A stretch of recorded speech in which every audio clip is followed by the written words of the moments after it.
দিলেন কেন? দলের নির্দেশে। দলের কি এরকম নির্দেশ এসেছে? হ্যাঁ, কীরকম? আমার যিনি সাংগঠনিক জেলার সভাপতি তিনি সকালবেলা আমাকে ফোন করে বললেন ওর কাছে নির্দেশ পাঠানো হয়েছে দলের ওপরতলা থেকে যে আমি যেন ভাইস চেয়ারম্যানের কাছে রিজাইন করি, এবং পদ্ধতিটাও তাই, ভাইস চেয়ারম্যানের কাছে রিজাইন করতে হয়। তথাপি আমি মহকুমা শাসককে ফোন করে জেনেছিলাম এবং উনিও তাই বললেন। সেই মতো আমি দুপুর 1:30 পৌনে 2 নাগাদ ভাইস চেয়ারম্যানকে ডেকে ভাইস চেয়ারম্যানের কাছে আমি তো রেজিগনেশনটা দিলাম। এবার যেহেতু আমার সাংগঠনিক সভাপতি ডক্টর কাকুলি ঘোষ দেস্তিদার আমাকে ওভার টেলিফোন জানিয়েছিলেন, ওকেও একটা চিঠি দিলাম যে ওর ইনস্ট্রাকশন মতো আমি ভাইস চেয়ারম্যানের কাছে রেজিগনেশন দিয়েছি। উনি বলছেন যে আপনি ব্যক্তিগত কারণে রিজাইন করেছেন। সেটা তো আমি বলতে পারবো না দিদি কেন এটা বলছেন, তবে আমি কিন্তু ওর ইনস্ট্রাকশনই ফলো করেছি। মাননীয় সাংসদ বলছেন যে আউটগোয়িং চেয়ারম্যান তার ব্যক্তিগত কারণে পদত্যাগ করেছেন, এর সঙ্গে রাজনীতির কোনো সম্পর্ক নেই। এই বিষয়ে এটা আমি বলতে পারবো না, কিন্তু উনি আমাকে ওভার টেলিফোন ফোন করেই সকালবেলা বলেছিলেন। তার আগে আমার ভাইস চেয়ারম্যানকে বোধহয় উনি ফোন করেছিলেন কাউন্সিলরদের মিটিংয়ে ডাকার জন্য, এবং মিউনিসিপ্যালিটির যে আধিকারিককে ভাইস চেয়ারম্যান বলেছিলেন তিনি আমাকে ফোন করেন। ওই ফোনেই আমি ফার্স্ট জানি। গতকালকেও আপনারা কয়েকজন মানুষ আমার কাছে পৌঁছেছিলেন, আমি বলেছিলাম যে আমার কাছে এই ধরনের কোনো নির্দেশ দলীয় তরফ থেকে আসেনি বা আমি শুনিনি। কিন্তু আমি এটা শোনবার পর একজন দলের দায়িত্ববান কর্মী হিসেবে দলের নেতৃত্ব যেটা চাইছেন, নিশ্চিতভাবে দলের ভালোর জন্য চাইছেন। হয়তো বিগত 3 বছর আমি এই প্রশাসনিক পদে থেকে দল হয়তো অনেকটা বেশি এক্সপেক্ট করেছিলেন আমার কর্মদক্ষতার, আমি হয়তো সেই জায়গায় পৌঁছাতে পারিনি।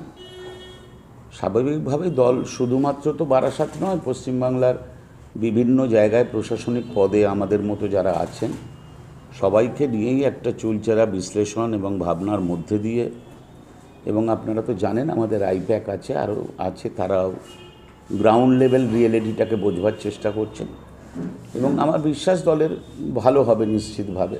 এই সূত্র ধরেই বলি যাকে নতুন চেয়ারম্যান করা হয়েছে এটার আমার কাছে কোনো উত্তর নেই, কারণ দলের নেতৃত্ব বিশ্বাস রেখেছেন যে প্রশাসনিক পদে সুনীলবাবু যথেষ্ট সফলতার সাথে 12 বছর বারাসাত পৌরসভাকে নেতৃত্ব দিয়েছেন, এবং তার উপর ভরসা করছেন যে আগামী যে নির্বাচন বিধানসভার আসছে, সুনীলবাবু প্রশাসনিক পদে যদি দলের মুখ হন, তাহলে যে মানুষগুলো আমাদের থেকে মুখ ফিরিয়ে নিয়েছেন বিগত লোকসভা নির্বাচনে, যারা ভোটাধিকার প্রয়োগ করতে গিয়ে আমাদের বিরুদ্ধাচরণ করে ফেললেন, সেটা হয়তো সঠিক মনোনয়ন হবে সুনীলবাবুকে সামনে রেখে যদি আমরা নির্বাচনটা করতে পারি। তবে এই বিষয়ে আমার কথা বলাটা সমীচীন নয়, কারণ এটা দলের ঊর্ধ্বতন নেতৃত্ব, তাঁরা সিদ্ধান্ত নিয়েছেন। আপনি কি আপনার অপরাধটা জানতে চেয়েছিলেন কেন আপনাকে এরকম সরিয়ে দিলেন? না দেখুন, আমি খুব ছোটোবেলা থেকে দল করি, আমি দলের প্রতি অত্যন্ত শ্রদ্ধাশীল এবং বিনম্র ভাষায় বলি। আমি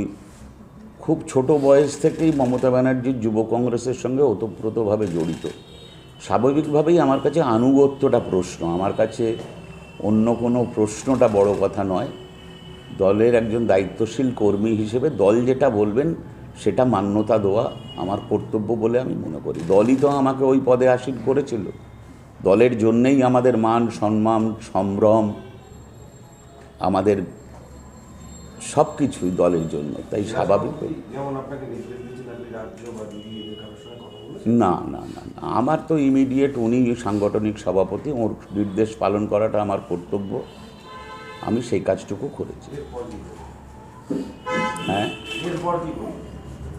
একটা জনপ্রতিনিধি হিসেবে সেই এলাকার মানুষকে যা পরিষেবা দেওয়ার দরকার, নতুন চেয়ারম্যান যিনি হয়েছেন তাকে আমি টেলিফোন করেও শুভেচ্ছা জানিয়েছি এবং বলেছি যে সোমবার গিয়ে ওকে আরও ভালো করে রিসেপশন দেবো। ওর সাথে আমার কথাও হলো, আমার সঙ্গে ব্যক্তিগত স্তরে ওদের সবার সঙ্গেই ভালো সম্পর্ক, তাই স্বাভাবিকভাবে ওগুলো অন্তরায় হবে না। একটা জনপ্রতিনিধির যা কাজ সেটা নিশ্চিতভাবে যে এলাকা থেকে আমি নির্বাচিত সেই এলাকার মানুষের জন্য কাজ করব, এবং চেয়ারম্যান সাহেব বোর্ড মিটিং ডাকলে সেখানে গিয়ে আমার এলাকার যদি কোনো উন্নয়নের প্রয়োজন হয় সেই বিষয়ে নিশ্চিতভাবে সেটাকে তুলে ধরবার চেষ্টা করব।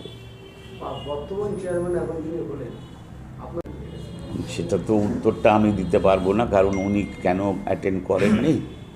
তবে আমি যেটা আমার কথাটা বলতে পারি, আমি যতদিন আমি দলের একজন পৌর প্রতিনিধি আছি, মানুষের দায় দায়িত্ব মানুষের কাছ থেকে ভোট ভিক্ষা করে ভোট নিয়েছি, তাদের চাহিদা পূরণ করাটা আমার দায়িত্ব এবং কর্তব্যের মধ্যে পড়ে, এবং সেটা করতে গেলে আমাকে পৌরসভায় যেতে হবে। যিনি পৌর প্রধান তার সহযোগিতা নিয়েই আমাকে মানুষের কাজ করে দিতে হবে। দলের all India general secretary Abhishek Banerjee পারফরমেন্সের কথা বলছেন, লোকসভা নির্বাচনে যে ভরাডুবি বারাসাত সভাপতি হলেন দলীয় স্তর। না, আমি বললাম তো, হয়তো দলের এক্সপেকটেশনটা আমার ওপর বেশি ছিল নিশ্চিতভাবেই। প্রশাসনিক স্তরে হয়তো আমি সাকসেসফুল হতে পারলাম না বলেই হয়তো দলের এই বিপর্যয় হলো। সে কারণেই হয়তো দল অন্য মানুষকে সামনে এনে তাকে করতে চাইছেন। আপনি ব্যক্তিগতভাবে কি মনে করেন যে আপনি সাকসেস নন?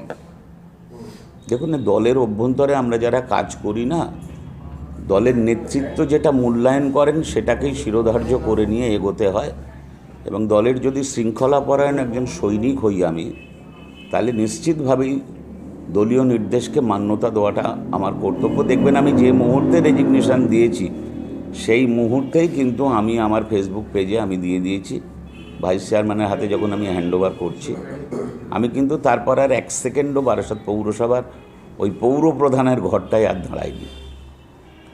কারণ শৃঙ্খলা পরায়ণটা, কারণ আমরা অনেক ছোটোবেলা থেকে তো দল করেছি, ডেডিকেশন থাকতে হবে, হয়তো দলের নেতৃত্বকে মান্যতা দিতে হবে, তা না হলে তো দল। আপনার কি মনে হচ্ছে যে আপনি যে জায়গাটা যে কাজটা করেছেন 3.5 বছর ধরে সেখানে কোথাও খামতি রয়েছে? আমি চেষ্টা করেছি, অনেক ক্ষেত্রে আমি পারিনি, আইনি জটিলতা আছে, কিন্তু চেষ্টার ত্রুটি রাখিনি। চেষ্টা করতাম আমরা, হয়তো সেটা হৃদয় ছুঁয়ে যেতে পারেনি আমার প্রচেষ্টাটা, নিশ্চিতভাবেই। 26-এর বিধানসভা নির্বাচন বছর ঘুরলেই রয়েছে, এই যে দলবদল, তা এরপরেও তো নিশ্চয়ই আপনার নির্বাচনকে সামনে রেখে আপনি দলের কাজের জন্য ঝাঁপাবেন। সে আমার শহরের সভাপতি যিনি আছেন তিনি যেভাবে ব্যবহার করতে চাইবেন, পৌরপ্রধান যেভাবে ব্যবহার করতে চাইবেন, ঠিক সেইভাবেই করব। আমি আমার স্তরে নেবেই কাজটা করব। আমি যেখানকার জনপ্রতিনিধি সেই এলাকার মানুষের জন্য নিশ্চিতভাবে করব। আমি তো আর সারা বারাসাতের দায়িত্বপ্রাপ্ত মানুষ নই।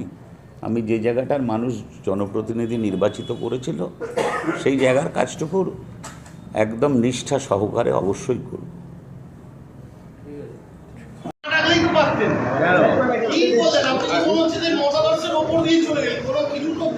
শৃঙ্খলাপরায়ণ মানুষ যারা, আমি আমার কাছে রয়েছে তো স্ক্রিনশট, আমি দিতে পারবো না তোমাকে, যেটা